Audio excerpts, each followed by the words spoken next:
दोस्तों, मृत्यु सत्य है। जीवन, जन्म और मृत्यु के बीच का एक भ्रम है जिसे हम अंतकाल तक देखते हैं। वास्तव में वह मृत्यु तक ही सीमित है। दोस्तों, मृत्यु सत्य है। ये कहानी हम आपके बीच में लेके आ चुके हैं। हम आपको ये कहानी सुनाते हैं।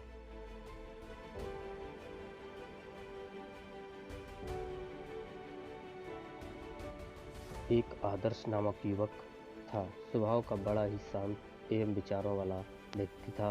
उसका छोटा सा परिवार था जिसमें उसके माता पिता, पत्नी एवं 2 बच्चे थे। सभी से वो बेहद प्यार करता था। इसके अलावा वो कृष्ण भक्त था और सभी पर दया भाव रखता था। जरूरतमंद की सेवा करता, दुख नहीं देता था। उसके इन्हीं गुणों के कारण श्री कृष्ण उससे बहुत प्रसन्न थे और सदैव उसके साथ रहते थे। और आदर्श अपने श्री कृष्ण को देख भी सकता था और बातें भी करता था। इसके बावजूद उसने कभी ईश्वर से कुछ नहीं मांगा। वह बहुत खुश रहता था क्योंकि ईश्वर हमेशा उसके साथ रहते थे, उसे मार्गदर्शन देते थे। आदर्श भी कृष्ण को अपने मित्र की तरह ही पुकारता था और उससे अपने विचारों को बांटता था। एक दिन आदर्श के पिता की तबीयत अचानक खराब हो गई। उन्हें अस्पताल में भर्ती किया गया। उसने सभी डॉक्टर के हाथ जोड़े, अपने पिता को बचाने की मिन्नतें की, लेकिन सभी ने उससे कहा कि वो ज़्यादा उम्मीद नहीं दे सकते और सभी ने उसे भगवान पर भरोसा रखने को कहा। तभी आदर्श को कृष्ण का ख्याल आया और उसने अपने कृष्ण को पुकारा। कृष्ण दौड़े चले आए। आदर्श ने कहा, मित्र तुम तो भगवान हो, मेरे पिता को बचा लो। कृष्ण ने कहा, मित्र ये मेरे हाथों में नहीं है। अगर मृत्यु का समय होगा तो होना तय है। इस पर आदर्श नाराज हो गया और कृष्ण से लड़ने लगा। गुस्से में उन्हें कोसने लगा। भगवान ने भी उसे बहुत समझाया पर उसने एक ना सुनी।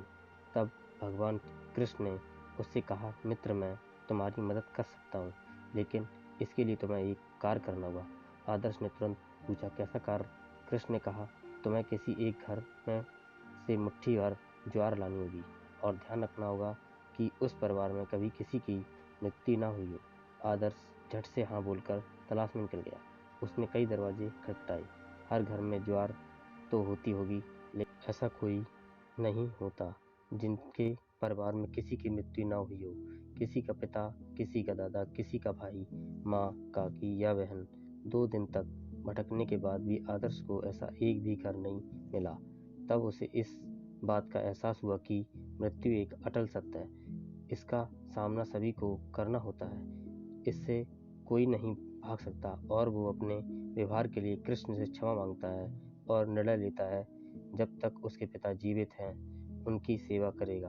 थोड़े दिनों बाद आदर्श के पिता स्वर्ग सिधार जाते हैं और उसे दुख तो होता है, लेकिन ईश्वर की उस सीख के कारण उसका मन शांत रहता है। दोस्तों, इसी प्रकार हम सभी को इस सच को स्वीकारना चाहिए कि मृत्यु एक अटल सत्य है। उसे नकारना मूर्खता है। दुख होता है, लेकिन उसमें फंस जाना गलत है, क्योंकि केवल आप ही उस दुख से पीड़ित नहीं हैं, अपितु संपूर्ण मानव जाति उस दुख से रूबरू होती ही है। ऐसे सच को स्वीकार कर आगे बढ़ना ही जीवन है। कई बार हम अपने किसी खास के चले जाने से इतने बेबस हो जाते हैं कि सामने खड़ा जीवन और उससे जुड़े लोग हमें दिखाई ही नहीं पड़ते। ऐसे अंधकार से निकलना मुश्किल हो जाता है।